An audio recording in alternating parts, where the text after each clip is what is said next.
কোনো ব্যক্তি যদি এই দরুদটা শুক্রবার আসরের নামাজের পরে পাঠ করে, তাহলে আল্লাহ পাক রব্বুল আলামিন ৮০ বছরের গুনাহ মাফ করিয়া দিবে। পবিত্র জুমার দিনে আরও কিছু আমল আছে, তার মধ্যে সূরা কাহাফ যদি কোনো ব্যক্তি জুমার দিনে পাঠ করে, তাহলে সে ব্যক্তি দাজ্জালের ফিতনা থেকে রক্ষা পেয়ে যাবে। দাজ্জালের যে মহা একটি ফিতনা হবে, সেই ফিতনা থেকে আল্লাহ তাআলা তাকে রক্ষা করবে। আহিমা ইন্নাকা হামিদুম মাজিদ। আল্লাহুম্মা সাল্লি ওয়া সাল্লিম ওয়া বারিক আলাইহি। আল্লাহুম্মা সাল্লি আলা মুহাম্মাদিন নাবিয়িল উম্মিয়্যি ওয়া আলা আলিহি ওয়া সাল্লিম তাসলিমা।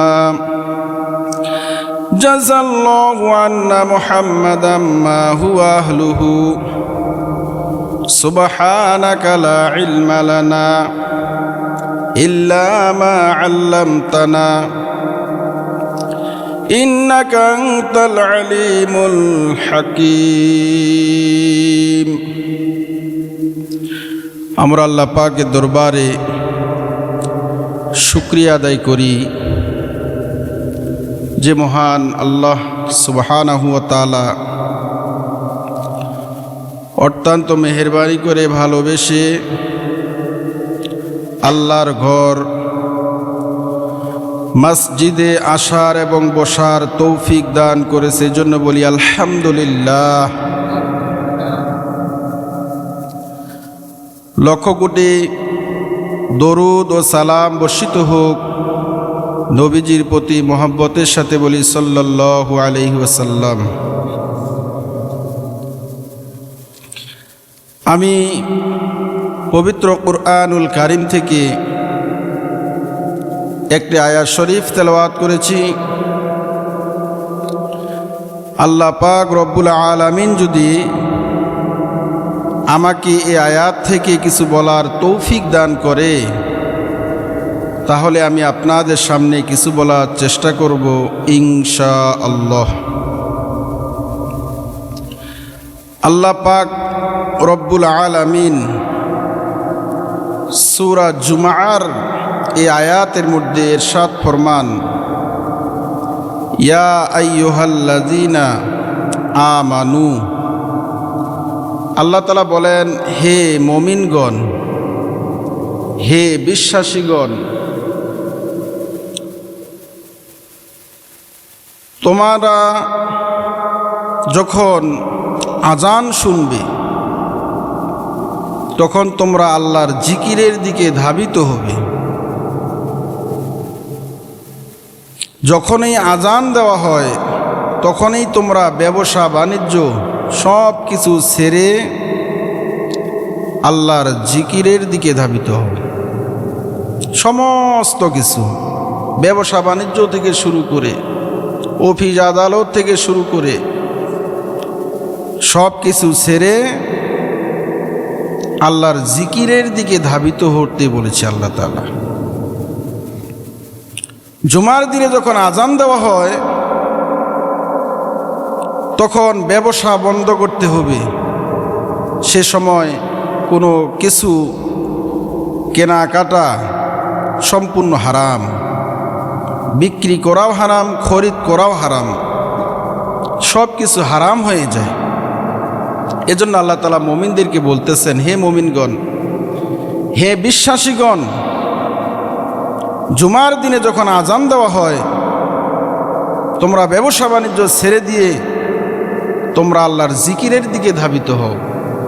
অর্থাৎ তোমরা নামাজ পড়ার জন্য আসো, তোমরা খুতবা শ্রবণ করার জন্য আসো। এখানেই রয়েছে তোমাদের জন্য কল্যাণ। যদি তোমরা বুঝো, যদি তোমরা বুঝো, জুমার নামাজের মধ্যেই রয়েছে কল্যাণ। হাদিসে পাকে আল্লাহর নবী সাল্লাল্লাহু আলাইহি ওয়াসাল্লাম ইরশাদ করেন, হযরত আবু হুরায়রা রাদিয়াল্লাহু তাআলা আনহু থেকে বর্ণিত, তিনি বলেন, আল্লাহর নবী সাল্লাল্লাহু আলাইহি ওয়াসাল্লাম ইরশাদ করেন, 5 ওয়াক্ত নামাজ এক জুমা থেকে আরেক জুমা, এক রমজান থেকে আরেক রমজান, এর মধ্যবর্তী সময়ে যে সমস্ত গুনাহ হয় আল্লাহ তাআলা সেই গুনাহগুলোকে মাফ করিয়া দেয়। 5 ওয়াক্ত নামাজের কথা বলা হয়েছে। কোনো ব্যক্তি যদি ফজরের নামাজ পড়ে, ফজরের নামাজ থেকে জোহরের নামাজ পর্যন্ত যদি কোনো গুনাহ হয়ে যায়, আল্লাহ সেই গুনাহগুলো কাফফারা স্বরূপ মাফ করে দেয়। তেমনিভাবে কোনো ব্যক্তি যদি জোহরের নামাজ আদায় করে, জোহর থেকে আসর পর্যন্ত যে সমস্ত গুনাহ হয় সেই গুনাহগুলো আল্লাহ তাআলা মাফ করিয়া দেয়। আসর থেকে মাগরিব এর মধ্যবর্তী সময়ে যে সমস্ত গুনাহ হয় সেই গুনাহগুলো আল্লাহ তাআলা মাফ করে দেয়।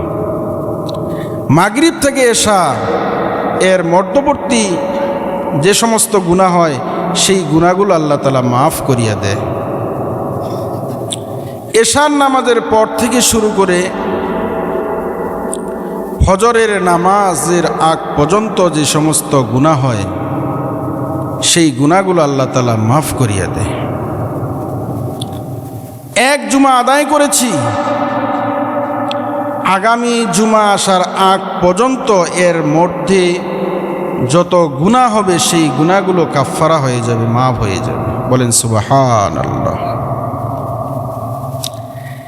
এক রমজান থেকে আরেক রমজান আসার আগ পর্যন্ত সমস্ত গুনাহ মাফ হয়ে যাবে। আমরা এক রমজান ইবাদত করেছি, আগামী রমজান আসতে আসতে যে সমস্ত গুনাহ করব এই গুনাহগুলো আল্লাহ মাফ করে দিবে। তবে এখানে শর্ত হলো কবিরা গুনাহ করা যাবে না। ভুল করমে যদি কবিরা গুনাহ হয়ে যায় সেটা আল্লাহর কাছে মাপ চাইতে হবে, আল্লাহর কাছে ক্ষমা চাইতে হবে। আল্লাহ তাআলা যদি মাফ করে না দেয় তাহলে কিন্তু মাফ হবে না। তবে কবিরা গুনার জন্য শর্ত হলো ইস্তেগফার করা। কোনো ব্যক্তি যদি 3 বার ইস্তেগফার পড়ে, আস্তাগফিরুল্লাহাল্লাযী লা ইলাহা ইল্লা হুয়াল হাইয়ুল কাইয়্যুম ওয়া আতুবু ইলাইহি, আস্তাগফিরুল্লাহাল্লাযী লা ইলাহা ইল্লা হুয়াল হাইয়ুল কাইয়্যুম ওয়া আতুবু ইলাইহি, আস্তাগফিরুল্লাহাল্লাযী লা ইলাহা ইল্লা হুয়াল হাইয়ুল কাইয়্যুম ওয়া আতুবু ইলাইহি।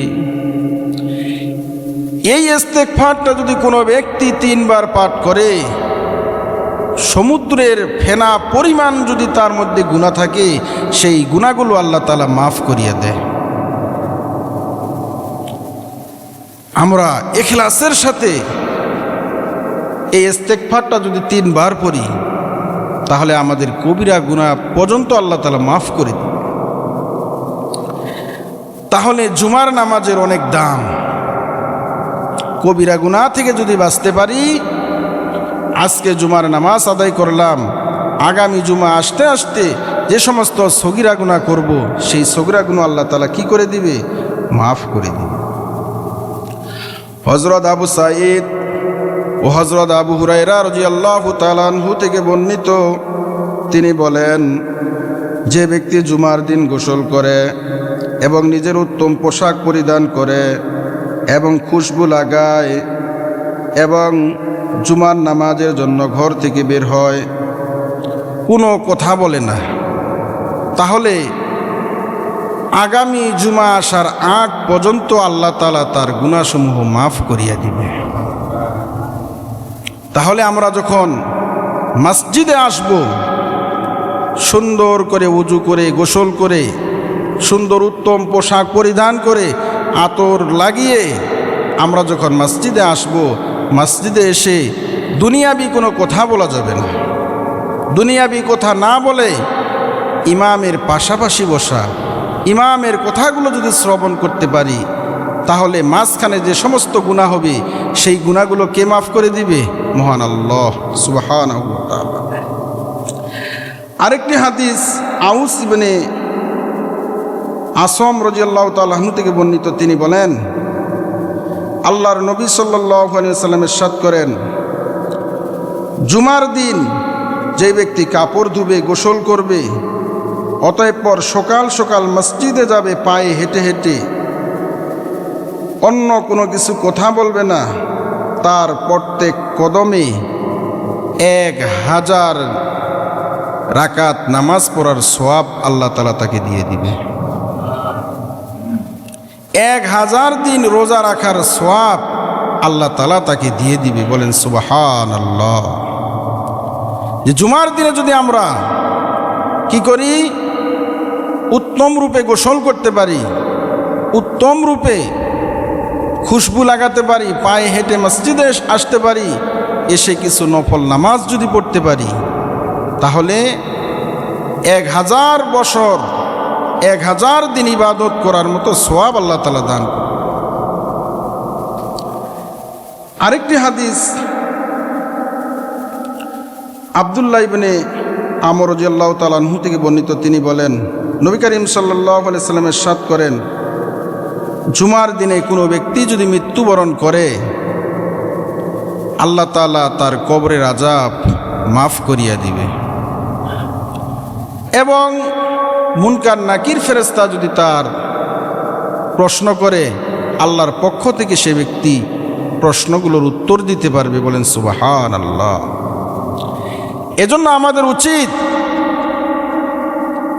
আল্লাহ তাআলার কাছে বেশি বেশি দোয়া করা, হে আল্লাহ আমাদের মৃত্যু যেন হয় পবিত্র দিন জুমার দিনেই যেন মৃত্যু হয়। এই জুমার দিনে যদি আমরা মৃত্যুবরণ করতে পারি, ইনশাআল্লাহ আল্লাহ তাআলা আমাদের কবরের আযাব থেকে মাফ করিয়ে দিবে। আরেকটি হাদিস হযরত আবু হুরায়রা রাদিয়াল্লাহু তাআলা আনহু থেকে বর্ণিত, তিনি বলেন নবী করিম সাল্লাল্লাহু আলাইহি ওয়াসাল্লাম ইরশাদ করেন, জুমার দিনে ফেরেশতাগণ মসজিদের দরজায় এসে দাঁড়িয়ে যায়। বলেন সুবহানাল্লাহ। জুমার দিনে আল্লাহ পাকের সম্মানিত ফেরেশতাগণ কোথায় দাঁড়িয়ে যায়? মসজিদের দরজায়। নবীজি বলেন, যে ব্যক্তি সবার আগে আসবে সে ব্যক্তি উট কুরবানি করার মতো সওয়াব পেয়ে যায়। এরপর যে ব্যক্তি আসবে, নবীজি সাল্লাল্লাহু আলাইহি সাল্লাম বলেন, সে গরু কুরবানি করার মতো সওয়াব পেয়ে যায়। এরপরে যে আসবে সে গাভী কুরবানি করার মতো সওয়াব পেয়ে যায়।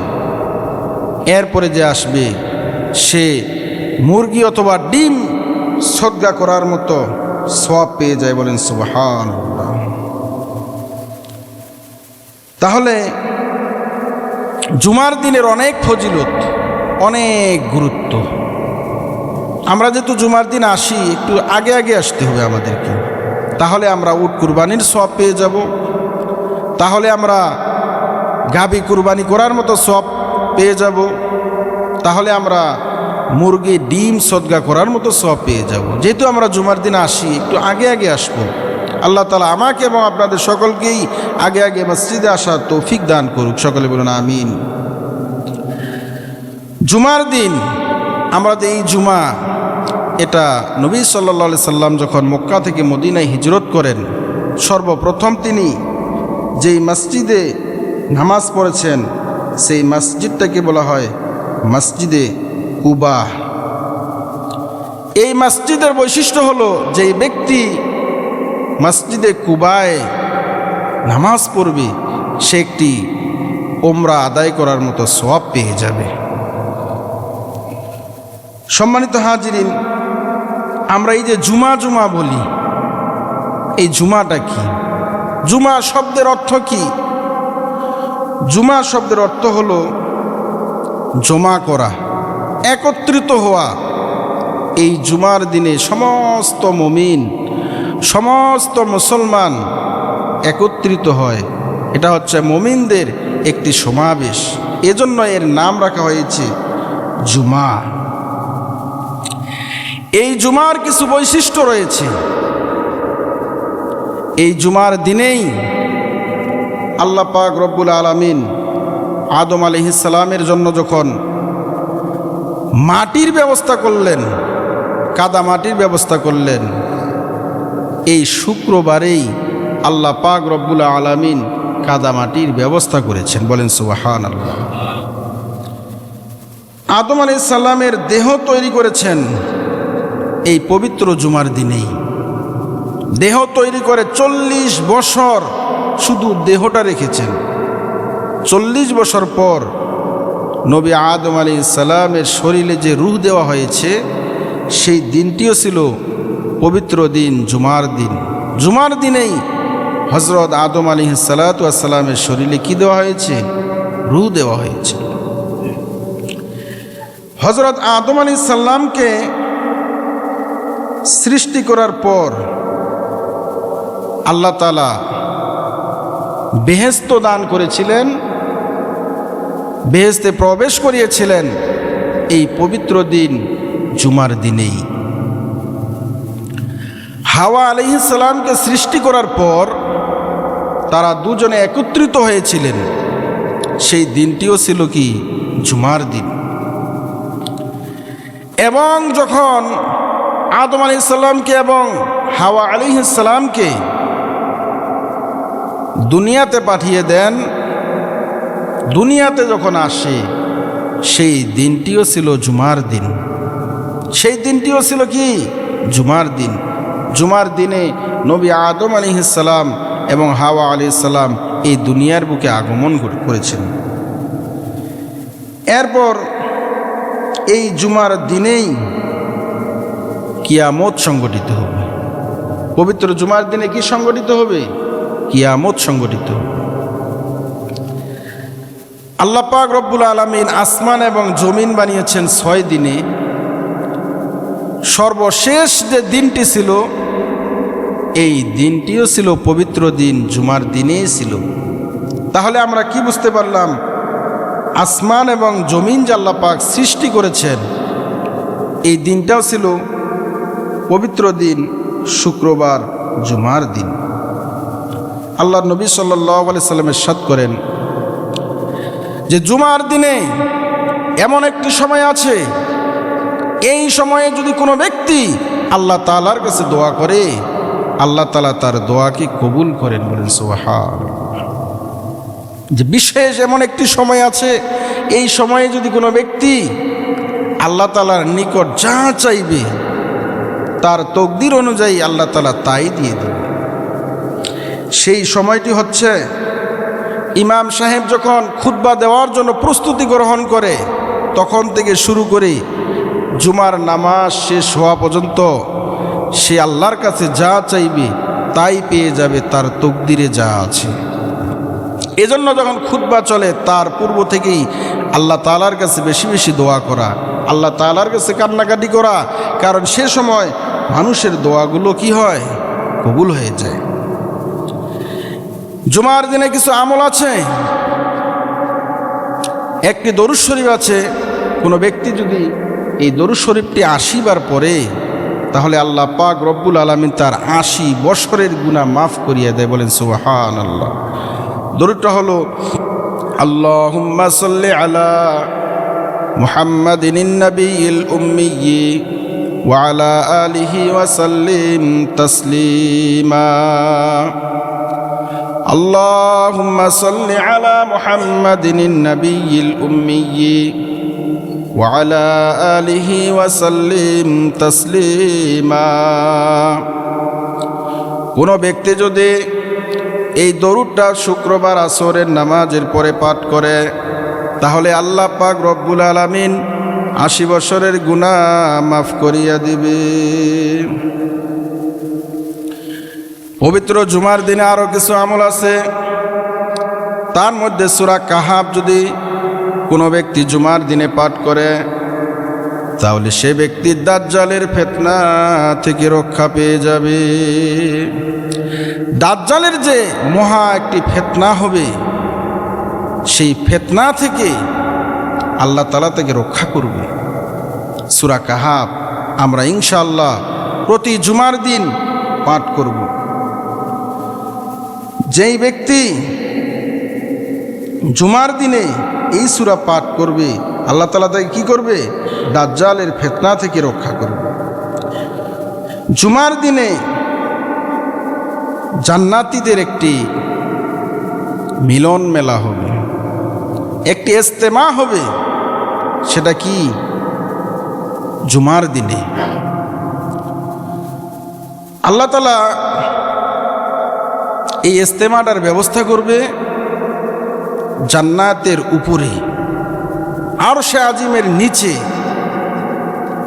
নবীগণ তারা চেয়ারে বসে থাকবে, আর মুমিনগণও চেয়ারে বসে থাকবে।